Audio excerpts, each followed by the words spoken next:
Herkese merhaba, kanalıma hoş geldiniz. Bu videoda tığ işi bilen herkesin, hatta yeni başlayanların bile kolaylıkla yapabileceği bu süveterin yapımını anlatıyorum. Selamlar tekrar. Ben bu modeli yaparken Kartopu'nun Angora Natural serisini kullandım. Bu ip şöyle ince bir ip, 100 gramı 550 metre olan bir ip. Şu şekilde bir yapısı var. Ben bunu 2 kat kullanıyorum. İçeriği de %20 yün, %80 akrilik. İçeriğinde %20 yün olduğu için kışın özellikle kazak, süeter gibi, hırka gibi modellerde sıklıkla tercih edebileceğiniz bir ip türü. Ben bunu böyle 2 kat olarak tercih ediyorum. Şöyle 2 kat sardım ip sarma makinesinde. Siz bunu erik yumağın içinden ipi çekerek birlikte yürüterek de yapabilirsiniz. Veya sarmak isterseniz ve makineniz yoksa elde de sarabilirsiniz. Ben şöyle makineyle sararak bir yumak haline getirdim. Bu tabii tam hani ikisinin toplamı değil, birkaç yumak oldu. Projenin sonunda da kaç yumak kullandığımı söylerim zaten. Bir süeter çalışacağız. Çalışacağımız süeterin de deseni bu şekilde olacak. Şu kısmını yapacağız. Önce en son alt lastik kısmını en son yapacağız. Lastikle başlamıyoruz. Sonrası ilk önce şu kısımla başlıyoruz. Tek parça başlayıp öreceğimiz bir model olacak. Yani tek parça şöyle bel ölçümüzü alıyoruz. Bir mezurayı tamamen belimizin çevresinden dolaştırıyoruz. Bel ölçümüzü alıyoruz ve bel ölçümüze göre başlıyoruz. Aslında bel ölçünüzden biraz daha büyük de olabilir. Yani bu belinizde süveterin alt tarafı ne kadar genişlikte olsun istiyorsanız buna göre başlamalısınız. Burada başlangıç sayısı kısmı önemli. Hani modelin kurulumu onun üzerinden ilerleyeceği için sonrasında büyütme ya da küçültme yapamazsınız. Dolayısıyla başlangıç kısmını belirlerken bir hırkanızı veya süveterinizi ya da kazağınızı da referans alabilirsiniz. Hani kalıbını beğendiğiniz bir hırkanın ölçüsünü de referans alabilirsiniz. Ama böyle hani ölçebilirsiniz kendi belinize göre. Şöyle 4 numara bir tığ tercih edeceğim. Zaten 2 kat öreceğim için bir tık da kalın olacak. Başlangıç kısmını halkalarla yapıyorum. Doğrudan zincirle başlamıyorum. Tığıma ipi doluyorum. 1, 2, 3 tane zincir çekiyorum. Tekrar tığıma ipimi doladım. Birinci zincirin içerisine batıyorum. Bir tane üçlü trabzan yapıyorum. Ve bir tane halka oluşturdum. 1, 2, 3 tane zincir çekiyorum. Tığıma ipimi doluyorum. Daha önce bir önce yapmış olduğum halkanın içinden geçiyorum. 1, 2, 3 tane, bir tane üçlü trabzan yapıyorum. İkinci halkam da oluştu. 1, 2, 3 tane zincir çekiyorum. Tığıma ipimi doluyorum. Bir önceki halkanın içine batıyorum. 1, 2, 3. 3 kere de çekiyorum. Şu şekilde böyle halkalar yapıyorum. Bu halkaları belinizin ölçüsü kadar yapmalısınız. Ben kaç tane halka yaptığımı söyleyeceğim halkalar tamamlandıktan sonra. Bunu yaparken böyle halkaları çok elinizi çok fazla sıkmadan yapmaya özen gösterin başlangıç kısmında. Model tamamen bunun üzerine kurulacağı için bu kısmının böyle düzgün görünmesi önemli. Şimdi ben 52 tane zincir yaptım. Toplamda 90 santime denk geldi. Ben böyle direkt yapışmasın, bir tık bol olsun, işte gömleklerle falan da rahat giyebileyim diye böyle biraz geniş tuttum. 90 santim 52 tane şu halkadan yaptım. Şimdi burada halkanın sayısını belirlerken dikkat etmeniz gereken şeylerden bir tanesi halkanın halka sayısının çift sayılı olması. Yani 51 değil 52, 50 böyle 52, 54 bu şekilde sayılar olması. Tek sayı olursa eğer model böyle döne döne ilerleyeceği için düzgün bir model olmuyor. Şimdi halkanın şu yapmış olduğum halkaları şöyle elimle düzeltiyorum. Hepsinin düzgün olduğuna emin oluyorum. Şöyle çeviriyorum. Çevirerek düzeltiyorum. Dönmediğinden emin oluyorum. Şimdi ilk baştaki halkayla en sondaki halkayı birbirine bağlayacağım. Şimdi burada önemli şeylerden bir tanesi daha bağlarken. Şurada halkanın bir tarafı zincirli, bir tarafı trabzanlı. Zincirli taraftan bağlayacağım. Zincirli tarafın üzerinden örmeye başlayacağım. Birinci halkanın içerisine batıyorum. İpimi çekiyorum. İpimi kaydırarak birleştiriyorum. Bakın halkaları birleştirmiş oldum. 1, 2, 3 tane zincir çekiyorum. Aynı halkanın içerisine bir tane ikili trabzan yapıyorum. Tığıma ipi doladım. Bir sonraki halkaya geçiyorum. Batıyorum, ipi uzatıyorum, tutuyorum. Tığımda 3 tane ip oldu. Tığıma ipi doluyorum, batıyorum, çekiyorum, uzatıyorum. Tığıma ipi doluyorum, batıyorum, çekiyorum, uzatıyorum. Böyle tığda ipleri biriktiriyorum. Bu işlemi 4 kere yapıyorum toplamda. Ve sonrasında bütün ipleri tek seferde topluyorum. 1, 2, 3 tane zincir çekiyorum. Tığıma ipi doluyorum. Aynı boşluğa batıyorum. 1, 2, 3, 4. Toplamda 4 kere aynı işlemi yaptım. Ve bütün ipleri tek seferde topluyorum. Bir tane zincir çekiyorum. Yan taraftaki halkanın içine geçiyorum. 1, 2 tane ikili trabzan yapıyorum. Hiç zincir çekmiyorum arada. Tığıma ipini doladım. Bir sonraki halkaya geçiyorum. 1, 2, 3, 4. 4 kere de yaptım aynı işlemi. Hepsini topluyorum. 1, 2, 3 tane zincir çekiyorum. Aynı boşluğa aynı işlemi bir kez daha yapıyorum. 1, 2, 3, 4. Bir tane zincir çekiyorum. Modelin ilk sırası böyle oluşuyor. Model ikinci, üçüncü sıralarda aslında iyice yerleşmeye ve oluşmaya başlıyor. Şimdi başlangıç noktasına kadar aynı şekilde örmeye devam ediyoruz. 2 tane trabzan tekrar yapalım birlikte. Tığıma ipi doluyorum. 1, 2. 2 tane ikili trabzan yaptım. Tığıma ipimi doluyorum. Bir sonraki halkaya geçiyorum. 1, 2, 3, 4. Hepsini birlikte topluyorum. 1, 2, 3 tane zincir çekiyorum. 1, 2, 3, 4. Hepsini birlikte topluyorum. Bir tane zincir çekiyorum. Bu şekilde sıranın sonuna kadar devam edelim.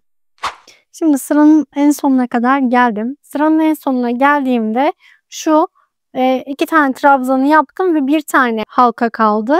Şurada da 2 tane trabzan var ve araya şu dolgulu olan kısmı yapacağım.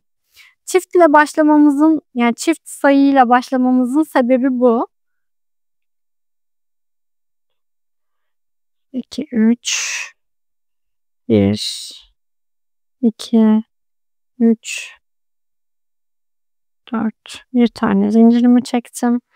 Ve 2 tane yapmış olduğum bir tane, 3 tane zincir ve bir tane trabzan yapmıştım. 3 tane zincir zaten bir trabzan sayılıyor. İpimi kaydırarak bağlanıyorum.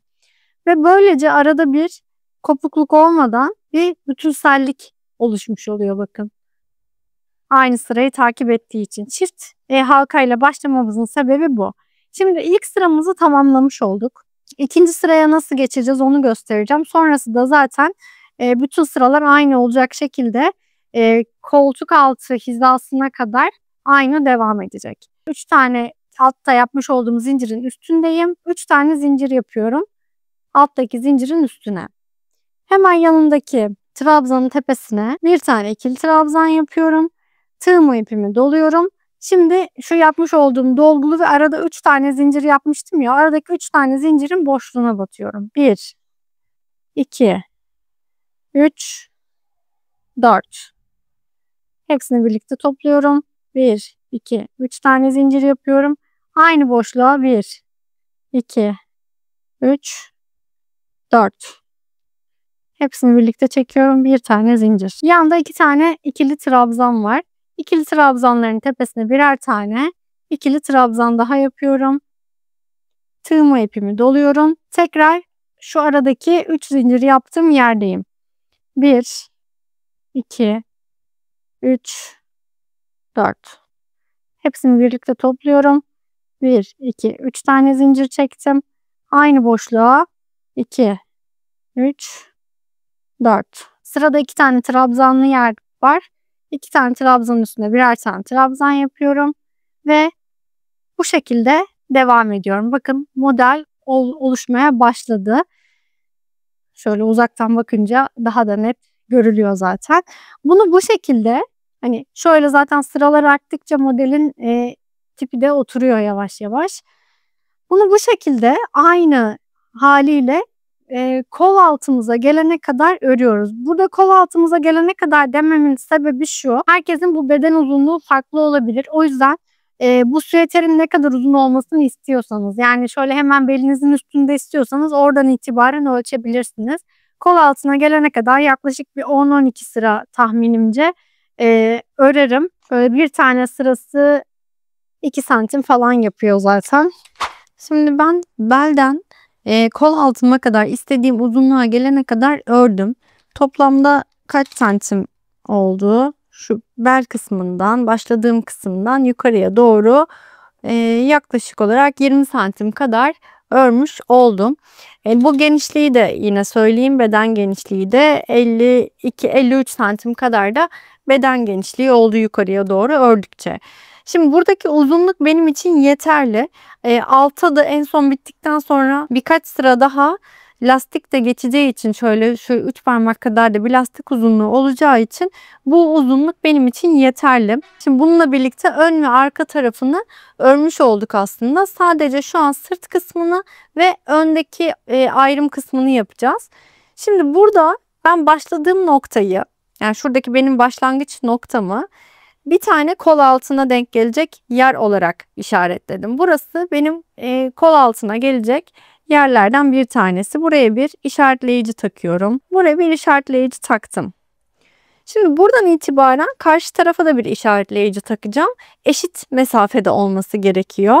Toplamda şu yapmış olduğum şu V'lerden 26 tane var benim. 13 tane ön tarafta, 13 tane arka tarafta olacak şekilde sayıp takacağım. Şimdi şuraya işaretleyici takmıştım. 1, 2, 3, 4, 5, 6, 7, 8, 9, 10, 11, 12, 13 tane sayıyorum. 13 taneden sonraki şu 2 tane trabzan yaptığım yere bir işaretleyici takıyorum. Şimdi ön ve arkayı birbirinden ayırdım. Şimdi buradaki ayrım önemli. Buradaki ayrım neden önemli? Bundan sonrasında, yani örgünün bundan sonrasında sırt kısmını şuradaki işaretleyicilerin olduğu yere göre yapacağız. Yani şuradaki iki taraftaki işaretleyiciden sadece arka kısmını şu ördüğümüz şekilde örmeye devam edeceğiz. Ön kısmını da V şeklinde yapacağımız için toplamda önde 13 tane var. 6 tane bir tarafta, 6 tane bir tarafta olacak. Siz kendi bedeninize göre daha farklı sayılarda yaparsanız, hani şu başlangıç kısmını daha farklı sayılarda yaparsanız burası size göre farklılaşacaktır. Toplamda şurada 1, 2, 3, 4, 5, 6 tane bu tarafta. 1, 2, 3, 4, 5, 6 tane bu tarafta. Şu orta kısmım benim arada kalan kısmım olacak. Dolayısıyla şu orta kısmına, başlangıcına bir tane, orta kısmın bitişine de ikili trabzanın başına da bir tane işaretleyici takıyorum. Şurası benim orta kısmım olacak. Zaten şimdi bunu örerken göreceksiniz. Şimdi ipim buradaydı. Şu işaretleyiciyi taktığım yerdeydi. Öncelikle şu ön taraftaki örme kısmını göstermek istiyorum ve geri dönüşü göstermek istiyorum. Zaten geri dönüş sırtta da önde de aynı oluyor. Şimdi şu an tekrar buradayım. Sanki sıranın başından başlayacakmışım gibi.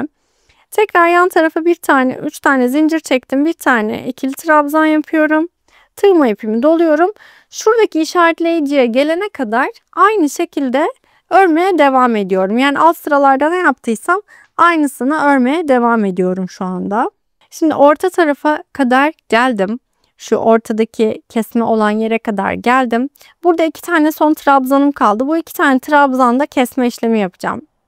Normal trabzan örer gibi ikisini birlikte çektim. Tığımda 2 tane ip varken tekrar doladım.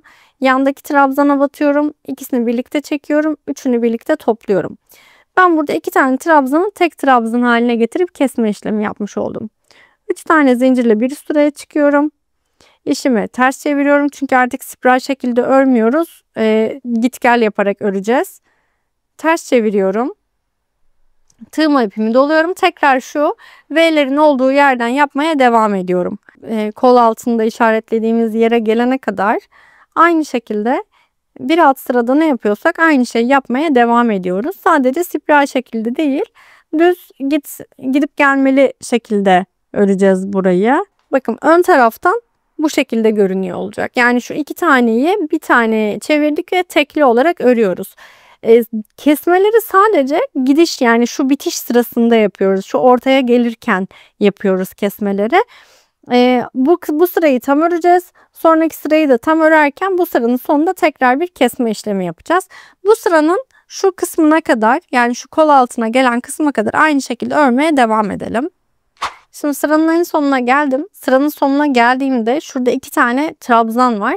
Bir tanesi zincirden oluşan, bir tanesi de normal trabzan. Burada şu tek gibi görünüyor. Bunu tek olarak örmüyoruz kesinlikle. Yoksa kol altından da küçülmeye başlar. Buradaki ilk başta yapmış olduğumuz 3 tane zincirin içinden geçiyoruz. Bir tane daha ikili trabzan yapıyoruz burada mutlaka. 3 tane zincirle bir üst sıraya çıkıyorum. Tekrar ters çeviriyorum. Yani aslında düzünü çevirdim artık. Burada da yine 3 tane zincir, bir tane trabzan sayılıyor. Yanındaki trabzanın da tepesine bir tane ikili trabzan yapıyorum. Şimdi tekrar şu en uca gelene kadar, yani şuraya gelene kadar tekrar aynı şekilde örmeye devam ediyoruz. Bu modelde bir alt sıraları hep spiral örmüştük ama bu sırayı böyle gidip gelmeli örüyoruz.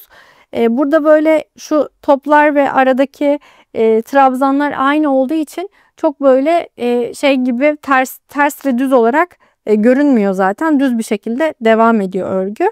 Şimdi tekrar şu uca gelene kadar aynı şekilde örelim.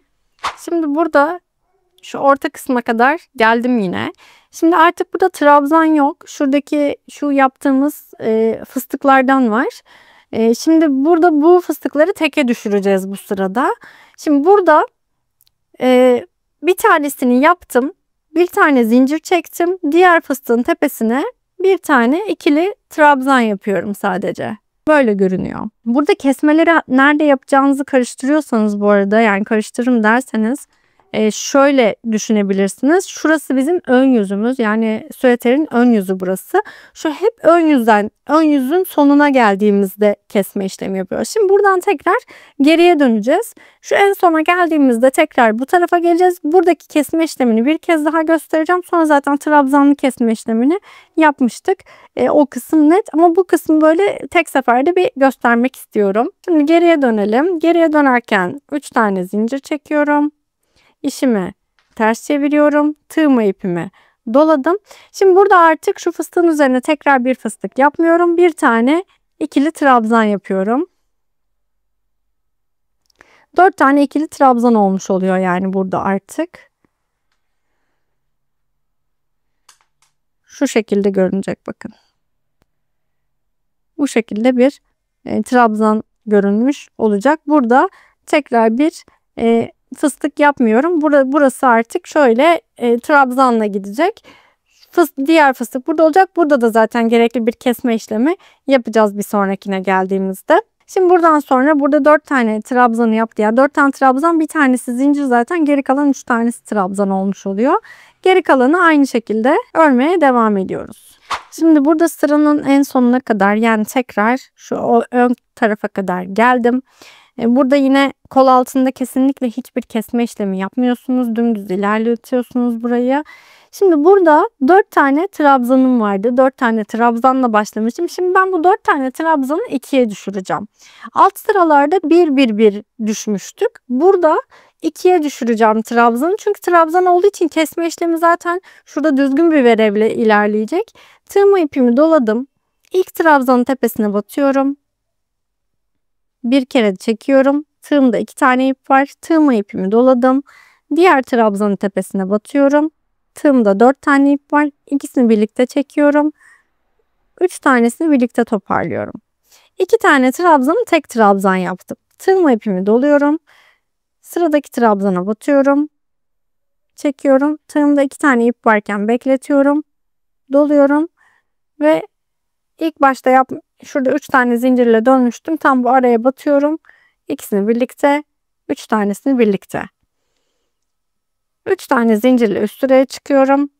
Şimdi burası aslında böyle şey gibi görünüyor. Kesme işlemi burada tamamlanmamış gibi görünüyor ama şimdi şöyle arka tarafa geçince anlayacağız bunu. Şimdi burada 4 tane trabzan vardı. 2 tane trabzana düşürdüm kesme yaparak. 3 tane zincir çektim. Bir üst sıraya çıkıyorum. İşimi çeviriyorum. Burada bir tane trabzanın tepesine yapmış oldum. İkinci trabzanın tepesine de bir tane ikili trabzan yapıyorum. Bu şekilde bakın. 1, 2, 3, 4. Hepsini birlikte. 1, 2, 3 tane zincir çektim. 1, 2, 4. Şuradaki verev kısmını göstermek için böyle bir iki şey öreyim istedim. Şimdi bakın. Burası böyle düzgün bir şekilde ilerliyor. Buradaki şu kesme işlemi kısmı çok önemli. Yani buranın böyle düzgün görünmesi için çok önemli. Çünkü buraya bir turda lastik geçeceğiz. Eğer burası düzgün görünmezse lastik kısmı da düzgün görünmez yine aynı şekilde ve hani modeli gösteren yer aslında şuradaki V olan kısmı. Şimdi burası böyle. Yine kol altına kadar aynı şekilde örmeye devam edeceğiz. Kol altından tekrar buraya gelene kadar da aynı şekilde öreceğiz. Zaten burada şu an 2 tane trabzan kaldı ya.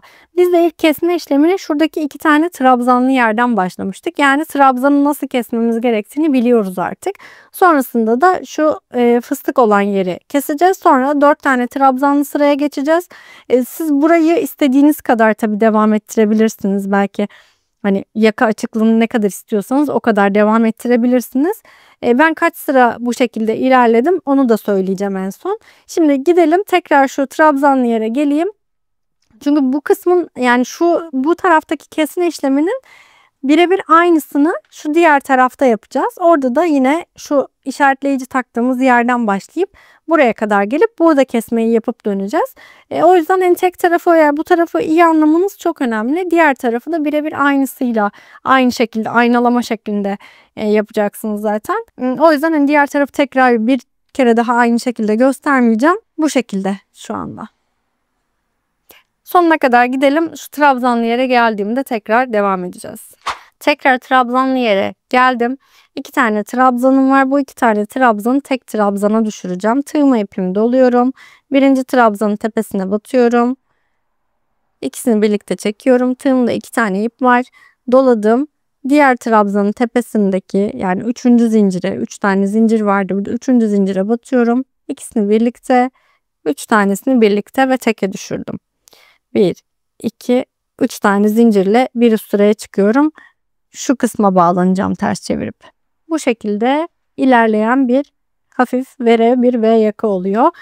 Burada şu diğer tarafı yaparken şu arada bir tanesini boş bırakıyoruz. Şimdi burayı kaç sıra daha devam ettirmeniz gerektiği şöyle kesmeyi kaç sıra daha yapmanız gerektiği tamamen size bağlı. Yani siz buradaki boyun açıklığınızı ne kadar istiyorsanız kesme işlemini o kadar yapıp sonrasını düz bir şekilde örmeye devam edebilirsiniz. Buradaki kol genişliği yani kol altı genişliği önemli. Kol genişliği. Kolun altından şu kolun alt kısmından omuza kadar olan kısım yaklaşık olarak 20 santim benim için ideal bir genişlik oluyor. Hem çok sıkmıyor hem de o salaşlığı veriyor. Hatta bunda böyle 1-2 sıra daha lastik de geçeceğimiz için kola belki buradaki 22 santim 22-23 santimlere de çıkabilir buradaki mesafe. Şu ana kadar ördüğümüz haliyle burası 10 santim. Yani bir bu kadar daha örmem gerekiyor. Sadece buradaki mantığı anlamanız önemli. Buradan aynı şekilde siz kaç sıra kesme yapmak istiyorsanız ya da işte dediğim gibi o boyun açıklığınız ne kadar olsun istiyorsanız o kadar kesme yapacaksınız. Çünkü buradan böyle verev gittikçe bu yaka açıklığı anlamına geliyor. Şunu da hesaba katmak lazım. Buraya da yine lastik geçeceğimiz için hani yaka kısmına da lastik olacak. Yakanın çok aşırı kapalı olması da çok anlamlı değil süveter olduğu için. Yani içine illaki bir şeyle kombinlenecek. O yüzden böyle birazcık şöyle 4-5 sıra daha kesme yapılabilir diye düşünüyorum. Son birkaç sırayı düz devam edebiliriz. Diğer yakasını da yani diğer tarafını da aynı şekilde devam ediyoruz dediğim gibi. Buradan sadece şu ana kadar hiç ipi kesmeden ilerlettik. Burada sadece bu yaka bittikten sonra ipi kesiyoruz. Kestiğimiz iple tekrar şuradan başlıyoruz. Burada da şöyle tersten başlayacağız. Burada da nasıl ki böyle şu tarafa doğru tersten başladık. Buradan da ipi şuraya bağlayıp tersten örmeye başlayacağız. Buraya gelince de ilk kesme işlemini yapacağız. Aynı burada olduğu gibi. Bu tarafı tamamlayınca zaten şu diğer tarafı yaparken biraz da buraya baka baka da yapabiliyorsunuz. Hani ezbere değil de biraz bu tarafa baka baka da yapıyorsunuz. O yüzden hani tekrar olmaması adına bu tarafı ayrıca göstermeyeceğim zaten. Sırt kısmına gelince, burayı da böyle yaptıktan sonra sırt kısmına da gelince şurada iki tarafa işaretleyici koyduk ya kol altına. Şimdi sırt kısmı dümdüz örmeye devam edeceğiz. Ama önce ön tarafları örmemizin sebebi biz bu ön tarafta ne kadar bir uzunluk istiyoruz kısmına karar vermek. Şimdi burada sırt kısmında da dümdüz örmeye devam edeceğiz. Ön tarafta ne kadar uzunluk yaptıysak, yani şurası ne kadar uzun olduysa arka tarafta birebir aynı uzunlukta olacak. Şuradan başlayacak. Bu arka taraf için de yine artık spiral değil zaten. Böyle gidip gelmeli örüyoruz. Yani burada nasıl yaptıysak aynı şekilde git gelli örüyoruz. Sıra başında 3 zincirle yukarı çıkarak. Burası da tamamlandıktan sonra bitmiş haliyle dikişini yapmadan önce tekrar göstereceğim. Şimdi ben ön tarafını da arka tarafını da şöyle bitirdim. Henüz dikişlerini yapmadım. Şimdi ön kısmı yaparken şu tarafı zaten birlikte yapmıştık. Bu tarafı da aynı şekilde yaptım. Burayla aynalayarak birebir aynı sıraları uyguladım. Ve kol kenarından, yani şuradan hiçbir şekilde arttırma, azaltma işlemi yapmadım. Burası dümdüz ilerliyor. Kol kısmına başlarken şurada 2 tane ikili trabzanla başlamıştık bu tarafta. Diğer tarafta öyle başlamıştık. Bu tarafta da yine aynı şekilde başladık. Arka tarafa başlarken de şöyle arka tarafa da dümdüz bir şekilde örüyoruz zaten. Arttırma, azaltma hiçbir şey yok. Arka tarafa başlarken sadece şu ikisinin arasında kalan yere, şurada arada kalan yere bir tane ikili trabzan yaparak başlıyoruz. Yani şuraya bir tane ikili trabzan yapıp sonrasında şu fıstık kısmına geçiyorum. Bitirirken de yine bir tane şurada ikili trabzanla bitiriyorum bu sırayı. Ve bu kol kenarında tek bir tane ikili trabzan, burası böyle kenar trabzanım olmuş oluyor. Fazladan birer tane ikili trabzan yapmış oluyoruz ön ve arka tarafa. Şimdi burada dikişleri yapacağız. Şu dikişleri dediğim şu kısmı yukarıdan dikeceğim. Bir de bu kısmı yukarıdan dikeceğim. Bu model tek parça olarak örüldüğü için başka hiçbir dikişi olmuyor. Yan taraflar zaten bütün olarak örmüş oluyoruz. Şu kısımları böyle üstten dikeceğim. Sonrasında da kol lastiği, yaka lastiği ve bel lastiğini birlikte yapacağız. Şimdi şuranın dikişlerini tamamlayayım. Ondan sonra lastik kısmına geçelim. Şimdi ben dikiş kısımlarını tamamladım. Şu anki haliyle kaç santim oldu onu söyleyeyim. Omuzdan itibaren şuradan alıyorum ölçüyü. Omuzdan itibaren bele kadar olan kısım 42 santim oldu şu an için. Enini de söyleyeyim yine. Enini gerçi söylemiştim ama eni de 53 santim kadar da eni var. Şu yakadan itibaren yüksekliği 21 santim oldu. Yani şu alt kısmı, altta kalan kısım da yaklaşık olarak 19-20 santim kadar bu altta kalan kısmı oldu. Şimdi ilk önce yakanın lastiğini yapmakla başlayacağız. İşaretleyicileri artık çıkartabiliriz.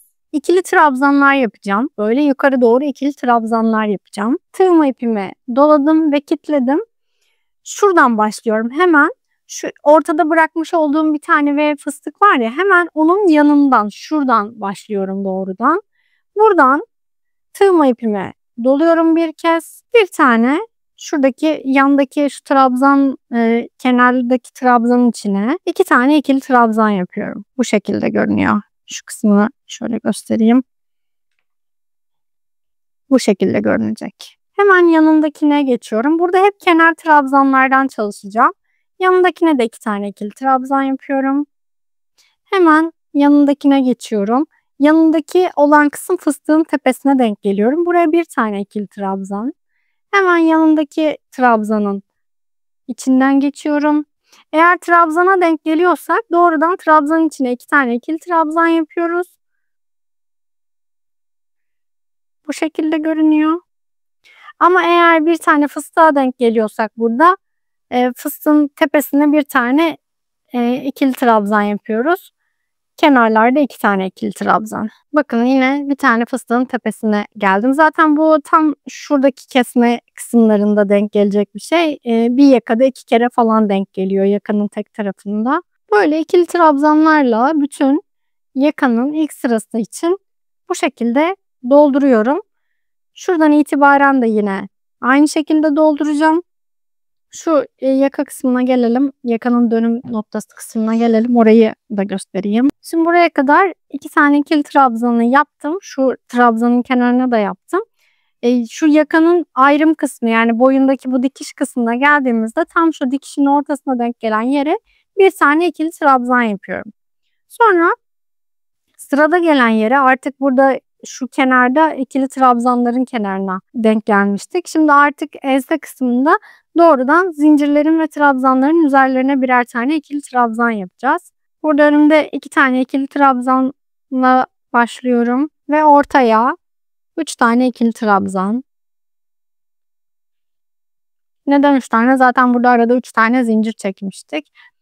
Bir tane sırada gelen boşluğa, bütün trabzanların üzerine, zincirlerin alt sıradaki zincirlerin trabzanların üzerine birer tane ikili trabzan yaparak devam ediyoruz. Yine buraya geldim. Burada yine 3 tane yapacağım. Şuraya geldiğinizde ense kısmı için burada 3 tane ikili trabzan yapıyorsunuz. Sonra sıradan geçiyorum. Tam şuraya bir tane ikili trabzan ve sırada gelen 2 tane trabzanın üstüne de birer tane ikili trabzan yapıyorum. Yine tepedeyim. Bütün ensenin tamamını bu şekilde devam ettiriyorum. Örüyorum. Zaten şu kısmını da yine aynı şekilde tam şu köşeye, yani şu dikiş kısmına denk gelen yere, şuraya bir tane ikili trabzan yaparak devam ediyoruz. Şuraya kadar. Şimdi en sona kadar geldim. En sona geldiğimde bitirirken burada her bir trabzanın kenarına 2 tane ikili trabzan yapıyorduk ya. Burada 2 tane değil, bir tane trabzanın içine 4 tane ikili trabzan yaptım. Bitirirken bu şekilde. Çünkü şimdi şu orta kısmı bağlanacağız. Şimdi şu arada kalan V var diye, bu arada kalan V'nin tam ortasına ipimi geçiriyorum ve ipimi kaydırarak bağlanıyorum. Tığıma ipi doladım. Şimdi burada bitirirken bir kenara 4 tane trabzan yapmıştık, son kenara. Burada başlarken bir kenara 2 tane trabzanla başlamıştık. Şimdi geri kalan son 2 trabzanı da burada tamamlayacağız. O yüzden şu yine bu 2 trabzanın olduğu kenar trabzana batıyorum. 2 tane daha trabzan yapıyorum. Yapmış olduğum birinci trabzanın tepesine batıyorum ve ipimi kaydırarak bağlanıyorum. Şöyle açık halini de şuradan göstereyim. Bu şekilde görünüyor. Yani şu orta kısmı benim merkez kısmım, bağlanma kısmım olarak düşünebilirsiniz. Burada 2 tane trabzanla başlamıştım. Son 2 tane trabzanı da yaparak bitirdim. Ortaya bağlandım. Daha sonra bu tarafa geçtim. Şimdi lastik kısmına geçiyorum. Bütün sıra şu anda böyle trabzanla. Yani böyle hoşunuza gidiyorsa böyle de kullanabilirsiniz ama lastikleri yapınca daha da hoş bir görünüm oluyor. İpimi kaydırdım. Baştan 3.'deyim. Yükseliyorum. Şöyle birazcık ipi, doladığım ipi yükseltiyorum. Trabzanın ön tarafından bağlanıyorum. Şöyle. İpimi çekiyorum. Bir tane ikili trabzan yapıyorum. Tığım ipi doladım. Trabzanın arka tarafından bağlanıyorum. İpimi çekiyorum. Bir tane ikili trabzan yapıyorum. Trabzanın ön tarafından, yani şu iç tarafından bağlanmış oluyorum. Bağlanıyorum. Bir tane ikili trabzan. Bir tane arkadan, bir tane önden bağlanmış oluyorum. Bir tane arkadan, bir tane önden. Bütün sırayı sıranın en başına gelene kadar, yani şurada yapmış olduğum bir tane trabzana gelene kadar aynı şekilde devam ediyorum. Şimdi sıranın en sonuna kadar, yani başlangıç noktasına kadar geldim. Aynı şekilde bir tersten bir düzden örerek. Şu başlangıç noktasında yapmış olduğum birinci trabzanın tepesine bağlanıyorum. Çıkışı bir kez daha. Şu anda bu şekilde görünüyor süveterimin yakası. Ben bir sıra daha şu lastikten öreceğim. Daha böyle tok tok, daha düzgün görünmesini istediğim için. Bir sıra daha yaptıktan sonra tamamlanmış olacak. Yani yaka kısmında bir trabzan, 2 tane de lastik sırası geçmiş olacağım. Şimdi burayı bir üst sıraya tekrar nasıl çıkıyoruz onu tekrar göstereyim. Şimdi şunun tepesine bağlanmıştım, şuradakinin. Hangisinin tepesine bağlandıysak oradan devam ediyoruz. Şöyle ipi çekiyorum, yükseltiyorum biraz. Tığma ipi doladım. Şimdi bu sırada önler ve arkalar belirgin. Bakın şu önden, şu arkadan, bu önden, bu arkadan bu şekilde gidiyor. Önler olanlar şu öne doğru çıkıntılı olanlar. Tığma ipimi doladım, bir kez çektim. Tığımda 3 tane ip var. 2 kere de çekiyorum. İkili trabzan yapmış oluyorum. Arkadakinden yine arkadan dolaşıyorum. Çekiyorum. İkili trabzan. Tığma ipi doladım. Ön taraftakinden şimdi artık batmak daha kolay. Sıra kurulumunu geçtiğimiz için. Şuradan geçiyorum. Bakın arasından batıyorum. Bir tane ikili trabzan. Bu sırada da yine bir arkadan bir önden olacak şekilde sıranın en sonuna kadar örgümü devam ettiriyorum. Burada lastik biraz daha belirgin bir hal almaya başlayacak. Bir de biraz daha toparlanmış da olacak yaka. Bakın bu şekilde görünecek. Şimdi yakanın tamamı bitti. Bir sıra trabzan, 2 sırada lastik yapmış oldum bu şekilde. Şöyle isterseniz siz bu yakayı daha fazla sıralarda da uzatabilirsiniz. Ama ben bu şekilde bana yeterli geldi. Şimdi kol kısmını yapacağız. Kol kısmında da yine mantık aynı. Kolda da yine sadece şu kenarlarda ilk sırada kenarlara 2'şer tane ikili trabzan yapıyorum. Buraya 2 tane ikili trabzan. Şu tam araya gelince 1 tane ikili trabzan yapıyorum. Aynı şurada yapacağım gibi. Kol kısmının omuz kısmında ve tam kol altına denk gelen kısımlara birer tane ikili trabzan yapıyorum. Onun haricinde kalan her yere 2 tane ikili trabzan yapıyorum. Sonra onun üzerine tekrar 2 sıra bu şekilde lastik öreceğim. Ve bu yaka kısmında aynı işlemi gösterdiğim için kolda tekrar aynı işlemi göstermiyorum. Ama burada koldaki püf noktası şuradaki şu omuz kısmındaki tek bir tane trabzan ve şu kol altına denk gelen yerde yapacağımız bir tane trabzan kol için lastik kısmı adına püf noktası. Omuz için de püf noktası şu ilk başta yapmış olduğumuz şurada boş bıraktığımız yerin tamamlanmasıydı. Tam şu ortadan bağlanmasıydı ve omuz kısımlarına şöyle düzgün bir görünüm elde edebilmek için bir tane ikili trabzan tam şu dikiş kısmına ve diğer omuz kısmına da bir tane ikili trabzan tam dikiş kısmına. Sonrasında 2'şer sırada omuzlara, kollara yaptıktan sonra etek kısmına geçeceğim. Etek kısmında da yine birebir aynı. Şu boşluklara, şuralara denk gelen, zaten burası bizim başlangıç noktamızdı. Şuralara denk gelen yere 3'er tane ikili trabzan yapacağım. Çünkü burada zaten 3 tane zincirli yani bir üçlü trabzanla başlamıştık zaten. O yüzden 3'er tane ikili trabzan yaparak aynı işlemleri devam ettireceğim. İlk sırası şu etek kısmının, bel kısmının ilk sırası 3 tane ikili trabzan, sonraki sıra tamamen 2 sıra lastikle devam edecek. Kol lastikleri ve etek lastikleri tamamlandığında ben tekrardan son ölçüleri de söylüyor olacağım ve son halini de gösteriyor olacağım. Şimdi bütün lastik kısımları tamamlandı. Yakayı zaten birlikte yapmıştık. Kol tarafında da yine bir sıra trabzan, 2 sıra lastik yaptım. Şöyle tariflediğim gibi alttan bir tane, şuraya bir tane ikili trabzan, tam şuraya da bir tane ikili trabzan yaparak geri kalan her yerini aynı olacak şekilde yaptım. Siz bu kol lastiğini veya yaka lastiğinde olduğu gibi kol lastiğini de uzatabilirsiniz. Sadece bu sıra sayısını arttırdıkça burası böyle lastik örgüde olduğu için daralarak ilerliyor. Yani biraz daha sıkı oluyor.